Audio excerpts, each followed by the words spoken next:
பாட்டி எப்படி இருக்குதியா? புளிச்சங்காய் வச்சிருக்குதியா? எவ்வளோ ரூபா? புளிச்சங்காய் 10 ரூபா, வாழைக்காய்லாம் 10 ரூபா, வெண்டைக்காய் 10 ரூபா. பாட்டி வந்து கொடையோட அப்படி நாட்டாம போல இருக்காத. வெள்ளரிக்காய் எவ்வளோ பெருசு? 10 ரூபாயா?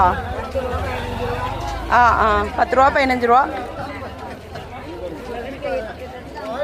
என்ன சாப்பிடுதியா? புளிச்சங்காவா? பல்லு குசலியா? தாத்தாவை பாரு பல்லு குசலை, நமக்கெல்லாம் பல்லு குசுது புளிச்சங்காதுன்னா. மீனுக்கு போட வாங்குவாங்க 10 ரூபா தான். நம்ம சரசு பாட்டிட்டு இருக்கு.